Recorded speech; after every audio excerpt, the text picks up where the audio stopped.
अस्सलाम वालेकुम।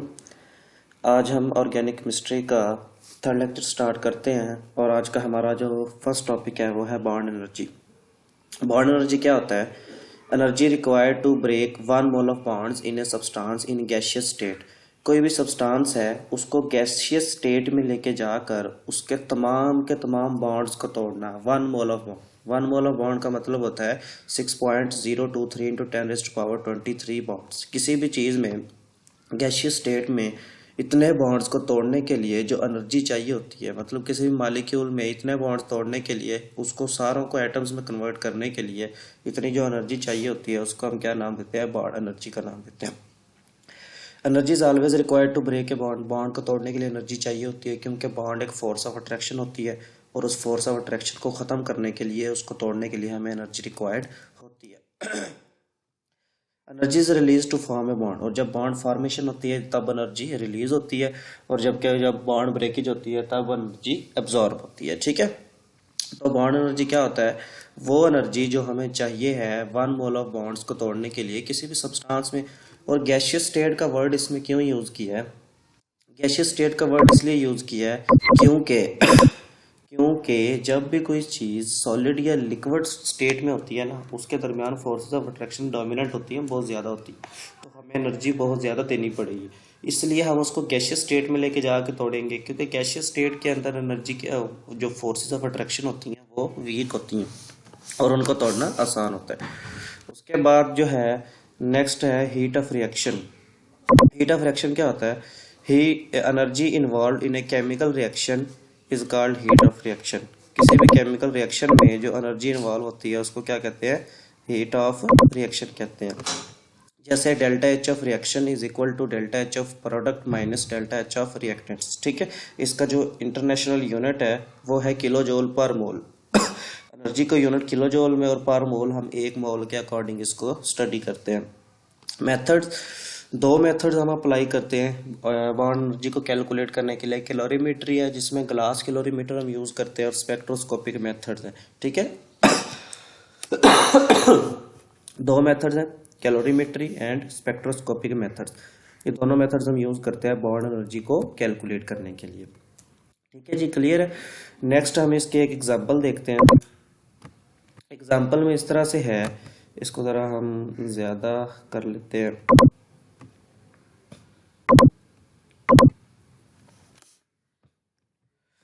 अच्छा जी, नेक्स्ट जो एग्जांपल में हम देखते हैं,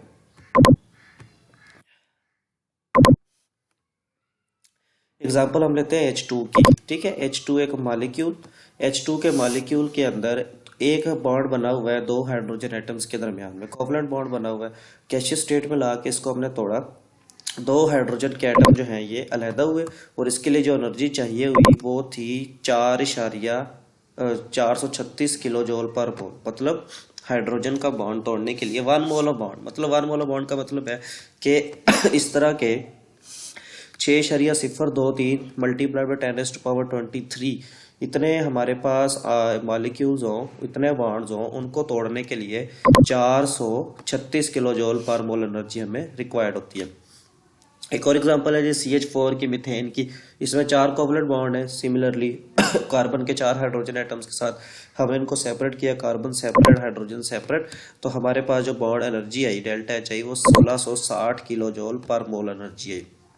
मतलब हमें 1660 किलो जूल पर मोल एनर्जी रिक्वायर्ड होती है। ठीक है, उसके बाद अगर हम इसको स्टेप वाइज देखें, CH4 था, पहले एक बॉन्ड तोड़ा हमने, एक बॉन्ड तोड़ा, CH3 में कन्वर्ट किया, हाइड्रोजन में कन्वर्ट किया, हमारे पास जो एनर्जी है वो है 427 किलो जूल पर मोल। ठीक है, उसके बाद हमने CH3 को फिर एक और बॉन्ड तोड़ा, CH2 में बनाया, हाइड्रोजन अलहदा हुई 460 आई सेकंड स्टेप में।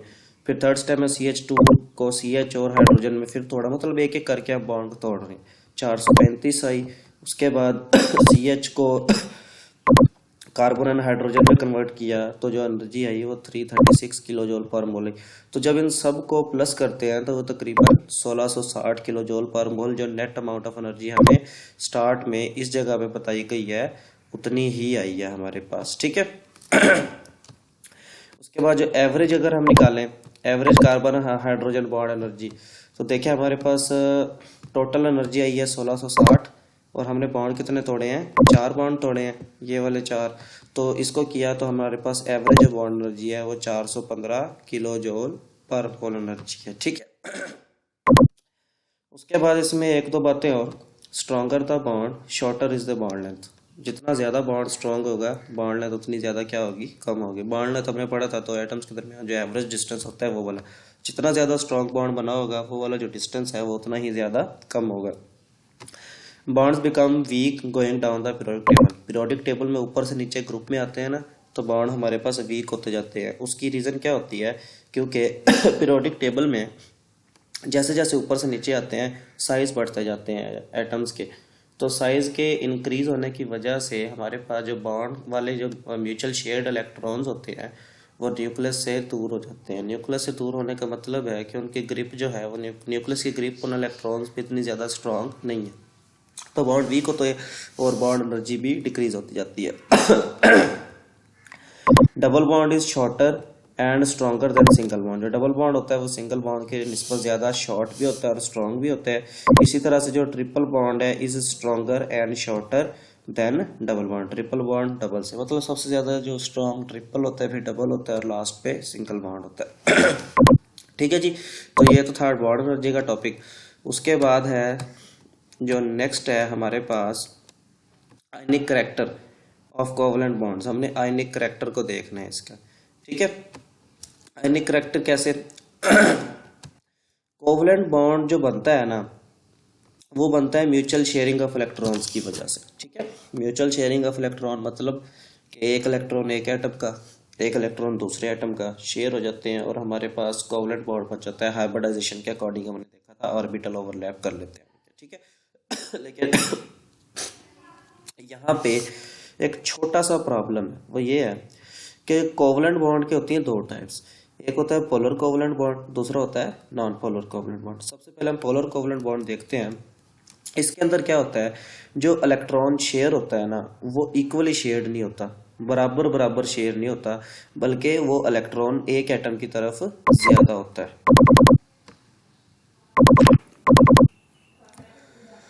जो होता है पोलर कोवलेंट बॉन्ड उसके अंदर इलेक्ट्रॉन इक्वली शेयर्ड नहीं होता। मैंने रिपीट कर दिया।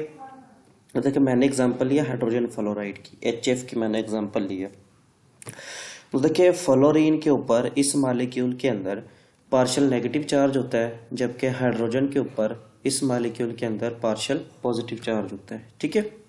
अब ये partial positive partial negative charge किस तरह से आया, देखिए मैंने ये जो बॉन्ड है इसको दो इलेक्ट्रॉन से मैंने शो कर दिया है। एक डॉट लगा दिया हाइड्रोजन का, क्रॉस लगा दिया है फ्लोरीन का, ठीक है।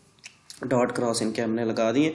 इसका मतलब ये है कि एक इलेक्ट्रॉन जो डॉट वाला है ये हाइड्रोजन ने अपना दिया हुआ है शेयरिंग के लिए, और जो क्रॉस वाला है ये किसने दिया हुआ है, फ्लोरीन ने दिया हुआ है। अब इलेक्ट्रोनेगेटिविटी जो है, इलेक्ट्रोनेगेटिविटी क्या होती है, electronegativity is the tendency of atom to attract the shared pair of electron towards itself. ये जो इलेक्ट्रॉन पेयर शेयर हुआ है इसको अपनी तरफ खींचने की किसी भी एटम की सलाहियत, उसको क्या कहते हैं, इलेक्ट्रोनेगेटिविटी कहते हैं। अब हाइड्रोजन की इलेक्ट्रोनेगेटिविटी वैल्यू 2.1 है, फ्लोरीन की 4.0, ठीक है। तो अब इलेक्ट्रोनेगेटिविटी किसकी ज़्यादा है, फ्लोरीन की ज़्यादा है। फ्लोरीन की इलेक्ट्रोनेगेटिविटी के ज़्यादा होने की वजह से ये जो शेयर्ड पेयर ऑफ इलेक्ट्रॉन है ये फ्लोरीन के करीब रहेगा, जबकि हाइड्रोजन से दूर रहेगा, क्योंकि इसकी पावर ज़्यादा थी, इसको अपनी तरफ अट्रैक्ट कर जाएगी, ठीक है। तो अट्रैक्शन ज़्यादा होने की वजह से ये वाला जो इलेक्ट्रॉन पेयर है, ये देखिए ये मैंने बनाया भी हुआ है, फ्लोरीन के करीब है, हाइड्रोजन से दूर है। हिस्सा हाइड्रोजन का भी है, फ्लोरीन का भी है, दोनों का ही है, लेकिन बस डिस्टेंस के लिहाज से फ्लोरीन ने इसको अपने ज़्यादा करीब रखा हुआ है। तो इलेक्ट्रॉन्स इसके करीब होने की वजह से इस पे पार्शियल नेगेटिव चार्ज आता है, क्योंकि इलेक्ट्रॉन पे नेगेटिव चार्ज होता है। मुकम्मल नेगेटिव चार्ज नहीं आएगा, मुकम्मल नेगेटिव चार्ज तब आएगा जब ये इलेक्ट्रॉन हाइड्रोजन को छोड़ के पूरे का पूरा इधर आ जाए, लेकिन ये पूरे का पूरा इधर नहीं आया, सिर्फ इसने क्या किया है, इससे थोड़ा सा दूर हो गया, ठीक है। तो इस पर पार्शियल नेगेटिव चार्ज आ जाएगा और इस पर पार्शियल पॉजिटिव चार्ज आ जाएगा, ये पोल्स जनरेट हो जाएंगे हमारे पास। वाटर के एग्जांपल ले लेते हैं, H2O। देखिए इसी तरह से यहाँ पे जो बॉन्ड बना हुआ है वहाँ पे जो इलेक्ट्रॉन शेयर हुआ है वो ऑक्सीजन के करीब है, और हाइड्रोजन से दूर है। इसकी वजह से ऑक्सीजन पे पार्शियल नेगेटिव चार्ज है, जबकि हाइड्रोजन पे पार्शियल पॉजिटिव चार्ज है। ऑक्सीजन की इलेक्ट्रोनेगेटिविटी 3.5 है, जबकि हाइड्रोजन की इलेक्ट्रोनेगेटिविटी 2.1। तो इलेक्ट्रोनेगेटिविटी वैल्यूज याद होनी चाहिए आपको। उसके बाद जो है नॉन पोलर कोवलेंट बॉन्ड है। नॉन पोलर कोवलेंट बॉन्ड के अंदर क्या है कि electrons are equally shared between the atoms. Electrons equally shared होते हैं, इलेक्ट्रोनेगेटिविटी का कोई इतना खास डिफरेंस नहीं होता। अगर होता भी है तो सारे कैंसल आउट करते हैं एक दूसरे को, पार्शियल पॉजिटिव पार्शियल नेगेटिव वाला कॉन्सेप्ट नहीं होता इसके अंदर, ठीक है। CH4 की एग्जांपल ली, कार्बन 4 हाइड्रोजन, तो ठीक है ये सिमेट्रिकल मॉलिक्यूल है, तो इसके अंदर भी इलेक्ट्रोनेगेटिविटी का ज़्यादा डिफरेंस नहीं है। इस वजह से क्या होगा कि हमारे पास ये non polar covalent bond. CCl4 की बात कर लें, कार्बन और 4 क्लोरीन है, ठीक है, सिमेट्रिकल मॉलिक्यूल है, हर तरफ से इक्वली शेयर्ड है। इस वजह से इसमें भी पार्शियल पॉजिटिव पार्शियल नेगेटिव वाला कॉन्सेप्ट नहीं होगा। O2 का मॉलिक्यूल ले लें तो ऑक्सीजन के एटम्स हैं, ठीक है। ऑक्सीजन की इसकी भी 3.5 है, इसकी भी 3.5 इलेक्ट्रोनेगेटिविटी इक्वली शेयर्ड है, तो इतना ज़्यादा ना डिफरेंस है, और ये इलेक्ट्रॉन पेयर रहेगा भी दरमियान में ही, तो इस वजह से इसमें पार्शियल पॉजिटिव पार्शियल नेगेटिव नहीं होगा। नाइट्रोजन की बात करें, इन दोनों की इलेक्ट्रोनेगेटिविटी भी सेम है, इसमें भी पार्शियल पॉजिटिव पार्शियल नेगेटिव वाला कॉन्सेप्ट नहीं होगा, ठीक है। तो क्लियर है polar non polar covalent bond की तरफ। अब जो नेक्स्ट टॉपिक है, वेरी इंपॉर्टेंट टॉपिक, वो है डाइपोल मोमेंट। लॉन्ग क्वेश्चन है जी, फर्स्ट लॉन्ग बन रहा है, मेन फर्स्ट लॉन्ग क्वेश्चन बन रहा है इस कोर्स का। ध्यान से समझना, बहुत आसान है। डाइपोल मोमेंट, देखिए वर्ड पे गौर करें। डाइपोल, डाइपोल होता है दो पोल्स, डाई मीन्स टू पोल, दो पोल्स होते हैं, दो कार्नर्स होते हैं, एक साइड पे पॉजिटिव चार्ज होगा, एक साइड पे नेगेटिव चार्ज होगा। डाइपोल्स बनते कैसे हैं? Dipoles are created due to separation of charge in a polar covalent bond. कोई भी पोलर कोवलेंट बॉन्ड, कंडीशन है कि वो बॉन्ड कौन सा होना चाहिए? पोलर कोवलेंट बॉन्ड होना चाहिए। पोलर कोवलेंट बॉन्ड का मतलब क्या है कि वो वाला जो बॉन्ड है उसके अंदर partial positive partial negative charges होने चाहिए। Dipole means two poles, positive and negative end. These poles are created due to separation of charge due to electronegativity difference। ये पोल्स कैसे क्रिएट होते हैं? ये पोल्स क्रिएट होते हैं सेपरेशन ऑफ चार्ज की वजह से, इलेक्ट्रोनेगेटिविटी डिफरेंस की वजह से, ठीक है। चार्ज सेपरेशन होती है, इलेक्ट्रोनेगेटिविटी का डिफरेंस जनरेट होता है इस वजह से, ये हमने अभी पढ़ लिया। Dipole moment is denoted by Greek letter mu, mu MU। Mu पढ़ना है इसको, लेकिन लिखना इस अलामत से है, यू लिख के एक साइड से थोड़ा सा पढ़ा देना, तो इसको म्यूज के साथ हम यानी कि करते हैं ज़ाहिर। डेफिनेशन क्या है? Product of magnitude of charge, product of magnitude of charge मतलब क्यू चार्ज की मैग्नीट्यूड को डिनोट कर रहे हैं, ठीक है। एंड डिस्टेंस बिटवीन, और जो डिस्टेंस है between the centres of positive and negative charges. वो जो डाइपोल जनरेट हुए थे पॉजिटिव एंड नेगेटिव चार्जेस वाले, उसके दरमियान जो डिस्टेंस d है उन दोनों के दरमियान, और उनका चार्जेस का प्रोडक्ट, इन दोनों का हासिल ज़रब जो है प्रोडक्ट है, उसको हम क्या कहते हैं? Dipole moment. फिर से रिवाइज कर रहा हूँ कि जो हमारे पास product of magnitude of charges and distance between two charge centres, उन दोनों के दरमियान जो डिस्टेंस है उसको क्या कहते हैं? डाइपोल मोमेंट कहते हैं, जिसको म्यू से जाहिर करते हैं। अब इसकी यूनिट की बात करते हैं। क्यू चार्ज है, चार्ज का यूनिट जो है मैयर होता है 10⁻⁻10 ESU में, ठीक है। ये इसका बेसिक मेजरमेंट का यूनिट है। और जो इन दोनों के दरमियान डिस्टेंस है वो 10⁻⁸ सेंटीमीटर्स वाले पैरामीटर में होगा, ठीक है। तो ये अब वैल्यूज हम यहाँ पे पुट करते हैं 10⁻10 ESU, और यहाँ पे 10⁻8 10 और 8 10⁻18 ESU सेंटीमीटर हो जाता है। और ये सारा 10⁻18 ESU सेंटीमीटर जो है वो 1 डेबाई के इक्वल होता है, ठीक है। तो हम शॉर्ट फॉर्म में इसका यूनिट जो है वो क्या यूज़ करते हैं? डेबाई यूज़ करते हैं। 1 डेबाई किसके बराबर होता है? 10⁻18 ESU सेंटीमीटर की, ठीक है। उसके बाद SI यूनिट, डेबाई SI यूनिट नहीं है। सिस्टम इंटरनेशनल यूनिट जो है डाइपोल मोमेंट का वो है कोलम मीटर, ठीक है, क्योंकि चार्ज का इंटरनेशनल यूनिट कोलम है और इसका मीटर है। तो जो 1 डेबाई है, ये वाला 1 debye is equal to 3.34 × 10⁻30 coulomb metre, ठीक है। फिर से बता रहा हूँ, जो 1 डिबाई है वो 10⁻⁻18 SU सेंटीमीटर है, और जो इंटरनेशनल यूनिट में 1 डिबाई जो है वो 3.348 10⁻30 है। ठीक है, डायरेक्शन कौन सी होती है इसकी? It is indicated by arrow from positive to negative end. Positive negative end के दरमियान एरो से हम इसको क्या करते हैं, इंडिकेट करते हैं। उसके बाद इसके कुछ एग्जांपल्स देखते हैं। पहला मॉलिक्यूल हमने लिया है टॉलीन, बेंजीन रिंग है, बेंजीन रिंग के ऊपर CH3 है, पॉजिटिव टू नेगेटिव ऊपर से नीचे हमने बनाया हुआ है। ठीक है, यहाँ पे इस तरह से इसको शो करते हैं। इसका जो डाइपोल मोमेंट है वो 0.43 डिबाई है। ठीक है, तो ये आपने MCQs के हवाले से भी इसको याद रखना है। उसके बाद नाइट्रोबेंजीन है, पॉजिटिव टू नेगेटिव, इसका जो डाइपोल मोमेंट है 3.93 डिबाई। ये पॉजिटिव नेगेटिव एंड कैसे आते हैं ये हम स्पेक्ट्रोस्कोपी वाले चैप्टर में देखेंगे इसको। ठीक है, उसके बाद नाइट्रोटोलीन है, इसके अंदर देख लें जो डाइपोल मोमेंट है 4.39 डिबाई है। ये मेजर किए हुए हैं हमारे पास। ठीक है, many molecules exhibit zero dipole moment while having polar bond, और कुछ मॉलिक्यूल ऐसे भी होते हैं जिनमें पोलर बॉन्ड तो होता है लेकिन उनका डाइपोल मोमेंट फिर भी क्या होता है, जीरो ही होता है। ठीक है, मतलब पोलर बॉन्ड के होने के बावजूद डाइपोल मोमेंट क्या होता है, जीरो होता है। जैसा कि कार्बन डाइऑक्साइड का मॉलिक्यूल है, कार्बन डाइऑक्साइड। ठीक है, अब ये positive to negative, positive negative, देखिए ये एक ही डायरेक्ट एंटी पैरेलल है एक दूसरे के, ये इस तरफ जा रही है, इस तरफ जा रही है, दोनों एक दूसरे को क्या कर देंगे, कैंसल आउट कर देंगे। कैंसल आउट होने की वजह से डाइपोल मोमेंट क्या होगा, जीरो डिबाई होगा। ठीक है, इस वजह से कार्बन डाइऑक्साइड जो है वो एक नॉन पोलर मॉलिक्यूल है।